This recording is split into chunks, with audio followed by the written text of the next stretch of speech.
मैं हर बार समझाता हूँ और हर किसी को समझाता हूँ कि मोक्ष की प्राप्ति मानव शरीर में ही होती है।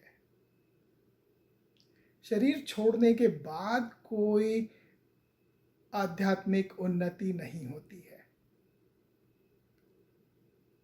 और हर मानव जन्म एक मौका है, एक अपॉर्चुनिटी है मोक्ष प्राप्त करने की। और ऐसा कभी नहीं समझना चाहिए, फॉर ग्रांटेड कभी नहीं लेना चाहिए कि अगला जन्म भी मानव का ही मिलेगा।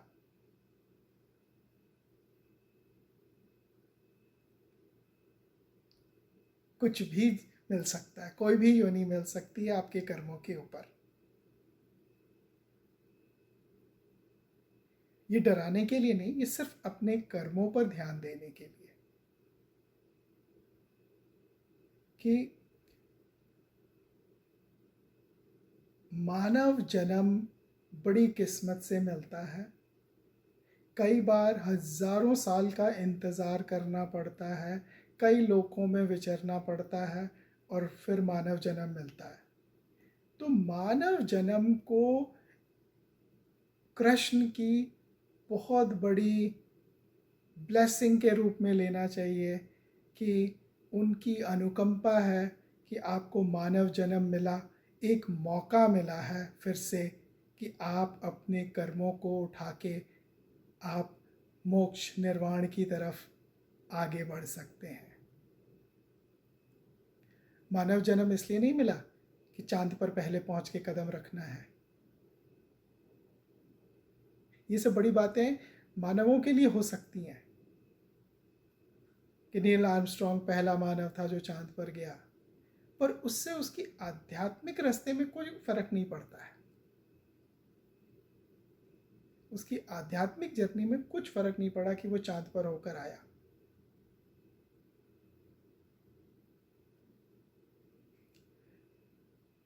और इसीलिए कृष्ण अर्जुन को समझाते समझाते एक स्थान पर कहते हैं, अर्जुन पूछते हैं कि ज़िंदगी को कैसे जिया जाए। तो कहते हैं कृष्ण कि तुम्हारी ज़रूरत या हर इंसान अपनी ज़रूरत का सामान जुटाने के बाद जितना भी समय बचता है वो मानव और संसार कल्याण के लिए लगा दे, अर्पित कर दे।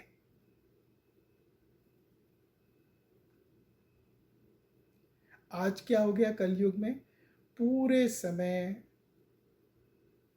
अपने लिए और अपने परिवार के लिए ज़्यादातर लोग लगा रहे हैं। समाज के लिए, समाज कल्याण के लिए बहुत कम लोग हैं।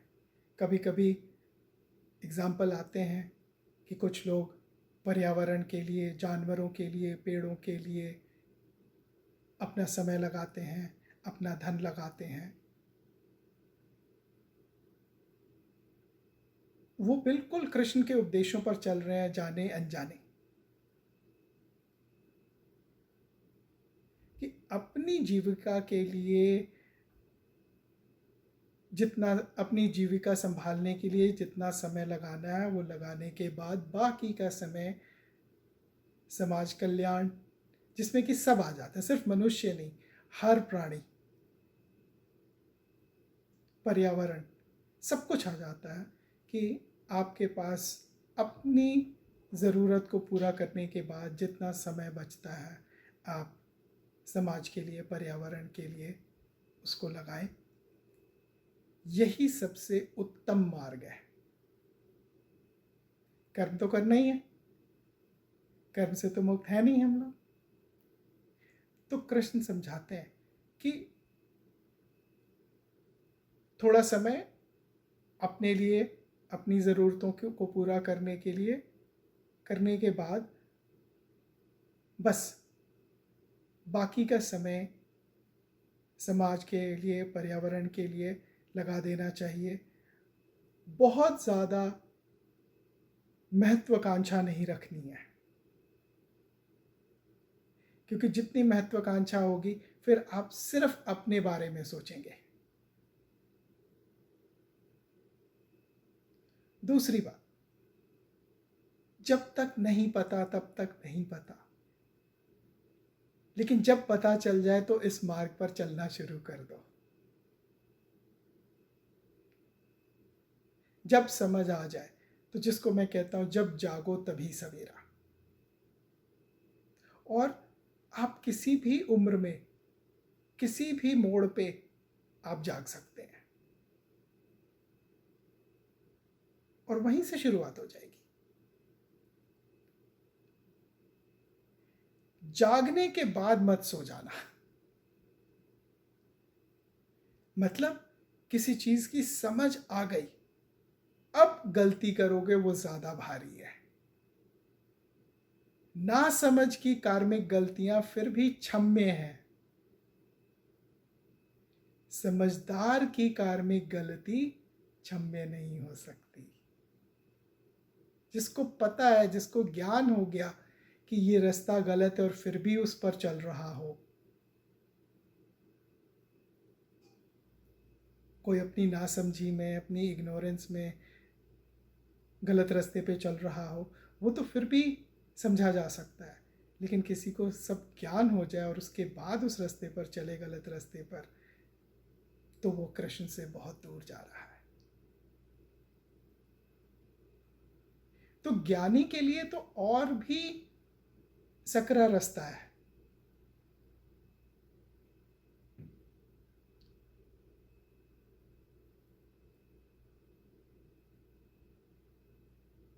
ज्ञानी के लिए रास्ता और भी सकरा हो जाता है।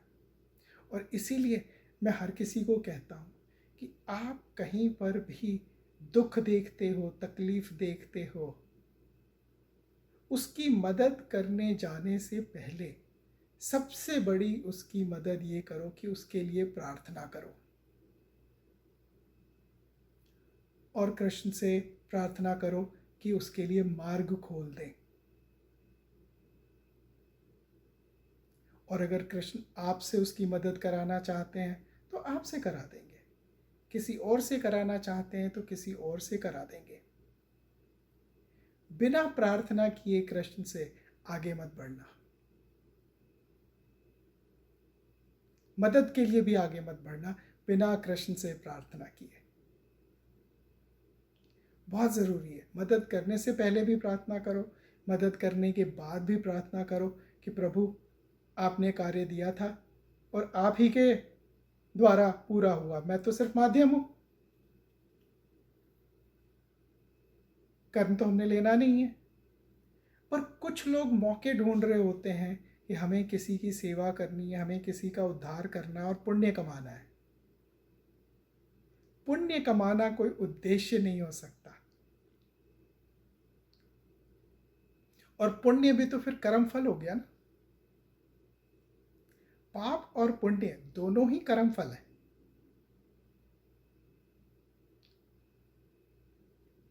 पाप कर्म, पुण्य कर्म। पुण्य कर्म का कर्म फल अच्छा, पाप कर्म का कर्म फल बुरा। ठीक है, पर दोनों ही कर्म है। तो जब आप पुण्य कर्म करने की सोच रहे हो, फिर कर्म आपने खुद ले लिया। और हम लोग बात कर रहे हैं कि कर्म हमें कृष्ण को दे देने हैं। तो आप ना पुण्य कर्म के बारे में सोचो, ना पाप कर्म के बारे में सोचो। आप सिर्फ कर्म के बारे में सोचो, और वो भी कि कृष्ण का कार्य है, कृष्ण के लिए कर रहे हो। तो फिर पाप क्या और पुण्य क्या?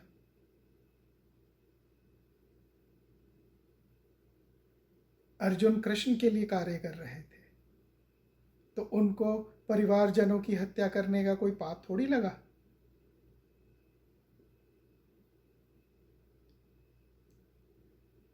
तो यहाँ पर समझने की ज़रूरत है कि बहुत सारे लोगों को मैंने देखा, समझा कि वो मौका ढूंढ रहे हैं पुण्य करने का। और उनको ये समझ में नहीं आ रहा कि पुण्य करो या पाप करो, आप कर्म में फंसते जा रहे हो।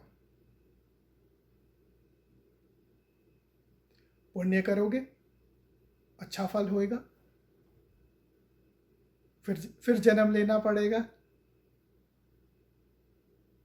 उस कर्म के कर्म फल को लेने के लिए। फिर जन्म लोगे और कर्म होंगे, अब वो कर्म ये भी। बहुत बारीकी से आपने समझाया कि जन कल्याण, समाज कल्याण कृष्ण का आदेश समझकर कृष्ण के नाम से करना है, हाँ पुण्य के लिए नहीं करना है। हाँ ये एक बहुत बड़ी बारीकी की बात इसमें निकल के आई है। हाँ करना है वो काम, हाँ लेकिन वो कृष्ण पे समर्पित है। हाँ, वो कृष्ण का मुझे कार्य कोई है। पुण्य या पाप नहीं चाहिए, वो कृष्ण के समर्पित होके वो जन कल्याण, समाज कल्याण या पर्यावरण कल्याण। जिसके जो भी कल्याणकारी कार्य मन में आया है करने का, हाँ वो पुण्य मिलेगा इसलिए नहीं, कृष्ण को समर्पित है इसलिए करना है, या कृष्ण का आदेश हुआ है इसलिए करना है। बिल्कुल। और उसमें भी जो प्रार्थना जब जोड़ दी, तो फिर तो भगवान के को प्रार्थना करके ही वो कार्य हो रहा है और वो ही करवा रहे हैं। हाँ, अब मैं एक और बात यहाँ पे समझाता हूँ कि कृष्ण जब कह रहे हैं कि समाज का काम करें, तो यहाँ पर अब मैं एक बात समझाने की कोशिश कर रहा हूँ कि किसी के घर में पानी नहीं है तो उसके लिए जा कर के गगरे से, तालाब से या नदी से गगरे में पानी भर करके 2-4 ट्रिप में ला देना, इतना बड़ा कोई समाज का कार्य नहीं है। हाँ, उस गांव में, उस कस्बे में अगर आप कुआं खुदवा सकते हैं, अगर आप बोरिंग करके ट्यूबवेल लगा सकते हैं जिससे सबको पानी मिल जाए, एक की नहीं पूरे समाज का कल्याण हो, उस कार्य पे ज़्यादा जोर दिया है कृष्ण ने। और इसीलिए सब शब्द यूज किया है समाज कल्याण, मानव कल्याण, पर्यावरण कल्याण। क्योंकि किसी एक के लिए जब आप करेंगे ना, तो अब वो आप पर आश्रित होने लगता है और कुछ दिनों बाद वो उसको अपना राइट समझने लगता है।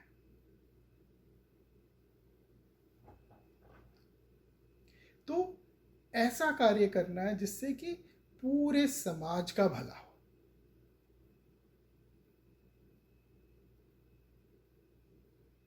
कोई धनवान व्यक्ति है,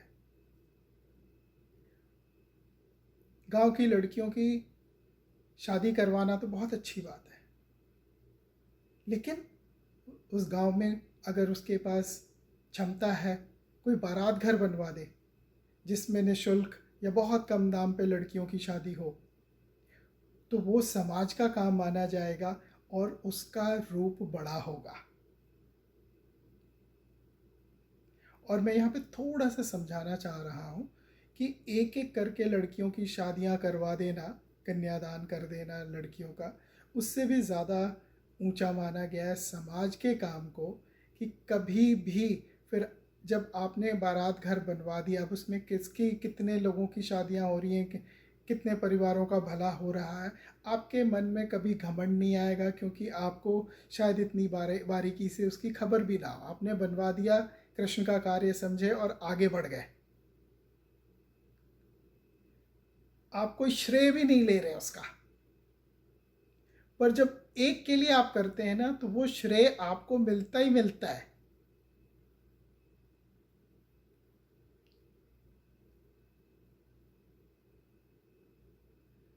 तो यहाँ पर समझने वाली बात है, इसीलिए मैं इसको थोड़ा सा और गहराई से समझा रहा हूँ कि कृष्ण ने हमेशा बात की है समाज कल्याण, कलेक्टिव कल्याण। मंदिर बनवा दिया, स्कूल बनवा दिए, विद्यालय विद्यालय बनवा दिए, पीने के पानी की व्यवस्था करा दी, ऐसे जैसे पूरे समाज का जिससे कल्याण हो, इस तरह के कार्यों को कृष्ण ने करने पे समय लगाने को कहा है, अपनी ऊर्जा लगाने को कहा है, कि जिससे पूरे समाज का कल्याण हो, किसी एक पर एहसान करने को नहीं कहा।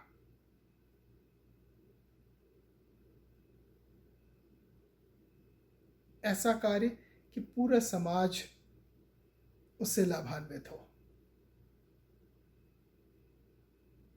और उन कार्यों में मंदिर भी आता है, उन कार्यों में भंडारा भी आता है, उन कार्यों में भजन कीर्तन भी आता है।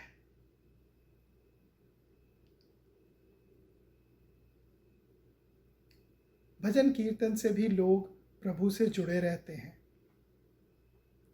तो जो प्रभु से जुड़े रहेंगे उनके कार्य भी अच्छे रहेंगे, वो सही मार्ग पर चलते रहेंगे। तो इसलिए बहुत बारीकी से समझने वाली बात है कि जन कल्याण, समाज कल्याण में लगना है। एक एक जगह पुण्य कमाने की मौकों को नहीं ढूंढना है। लोगों का ग्रुप बनाकर बिल्कुल अपने इर्द गिर्द से शुरू करें, कहीं दूर जाने की ज़रूरत नहीं है।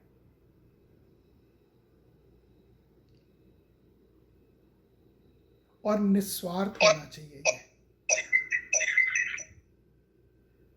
ये जो समाज कल्याण का कार्य होगा, निस्वार्थ रखना है इसको, इसमें कोई स्वार्थ नहीं, पुण्य कमाने का भी स्वार्थ नहीं। और इसको भी कृष्ण का कार्य समझ के करना है और आगे बढ़ जाए। एक कार्य पूरा हुआ, दूसरे में लग जाए।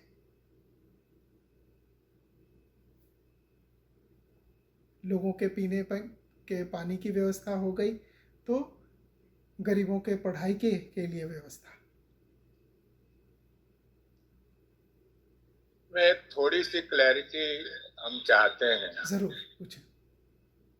सामूहिक कल्याण और समाज कल्याण और जन कल्याण, ये अभी चर्चा हुई, अच्छी बात है, उसमें सबका भला होता है।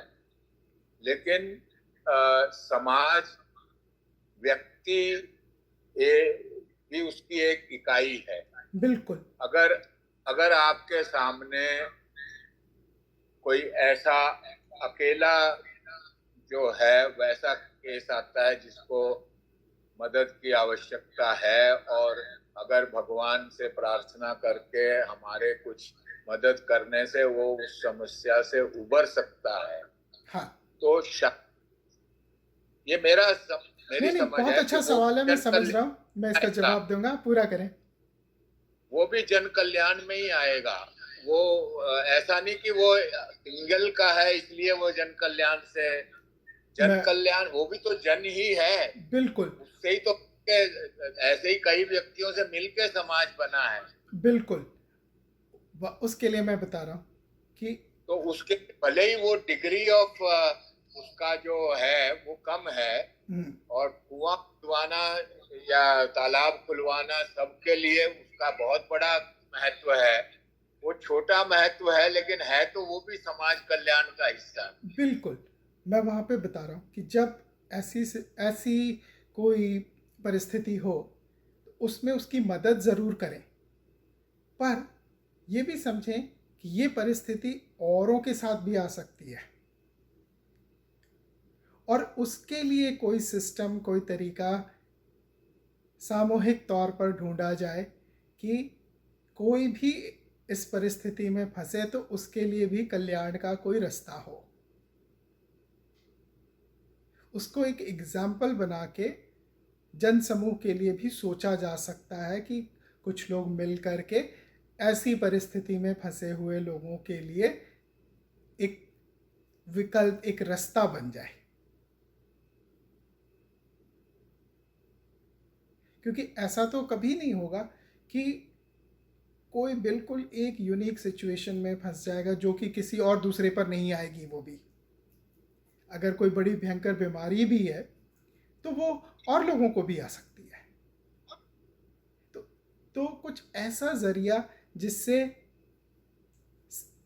उस परिस्थिति के सारे लोगों की मदद हो सके, तो उसको हमें एक एग्ज़ाम्पल समझना है कि इसकी हमने मदद की, लेकिन इस मदद के लिए, इस तरह की मदद के लिए और भी बहुत लोग हो सकते हैं। क्या उनके लिए कोई सिस्टम बनाया जा सकता है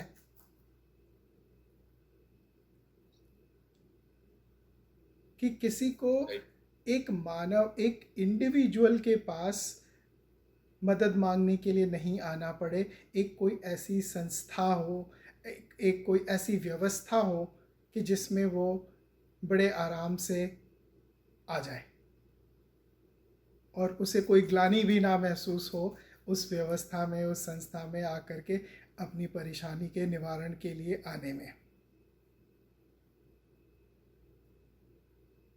क्योंकि जब एक इंसान दूसरे इंसान से मदद लेता है और वो भी इस तरह की मदद, तो एहसान तले तो दब ही जाता है।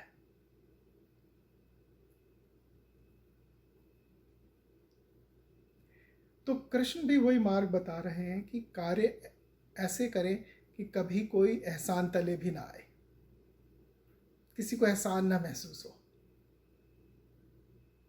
ये साहब नहीं होते या ये सज्जन नहीं होते तो मैं तो कहीं का नहीं था। तो मैं ये बिल्कुल नहीं कह रहा हूँ कि किसी ज़रूरतमंद की मदद नहीं करनी चाहिए, बिल्कुल करें। कृष्ण का आशीर्वाद, कृष्ण को प्रार्थना करके कृष्ण की मर्ज़ी से ज़रूर उसकी मदद करें, पर वहाँ पर रुके नहीं। कोशिश करें कि कोई ऐसी व्यवस्था बन जाए कि इस तरह की परिस्थिति में फंसे हुए किसी को भी मदद का रास्ता खुले, कोई ऐसा रास्ता निकले। तो मालूम पड़ हो सकता है कि बहुत सारे आपकी तरह के लोग या बहुत सारे लोग सामने आए कि हम इस कार्य से जुड़ना चाहते हैं, हम इसमें धन देना चाहते हैं, और कोई व्यवस्था बन जाए। तो हमारे पास जब कोई ऐसा इंडिविजुअल केस भी आए तो हम कोशिश करें कि उसको एग्जाम्पल मान के हम कैसे उस परिस्थिति में फंसे हुए लोगों के लिए, कल्याण के लिए, कैसे हम अगर कोई व्यवस्था बना सकते हैं, और वो भी कृष्ण को प्रार्थना करके, कृष्ण की मर्ज़ी समझ के। और ये नहीं सोचना कि ये तो बहुत बड़ा कार्य है, नहीं नहीं, पीछे तो कृष्ण खड़े हैं। कोई कार्य बड़ा नहीं है, कोई कार्य छोटा नहीं है। उन पे डाल के और ये मान सकते हैं कि प्रभु ने रास्ता दिखाया कि इस तरह के ज़रूरतमंद लोग भी हैं समाज में जो इस परिस्थिति से गुजर रहे हैं।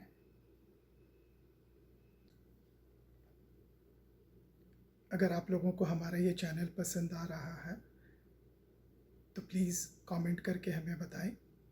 अगर किसी खास विषय पर वीडियो देखना चाहते हैं तो वो भी कमेंट सेक्शन में लिखकर हमें बताएं। हमारा उद्देश्य सनातन धर्म की परंपराओं, सनातन धर्म के रीति रिवाज, सनातन धर्म की गहराइयों को समझना और समझाना है। हमारे इस उद्देश्य में आप भी हमारी मदद कर सकते हैं, हमारे वीडियोस को लाइक करके, हमारे चैनल को सब्सक्राइब करके और अपने परिवार और मित्रजनों में शेयर करके। धन्यवाद।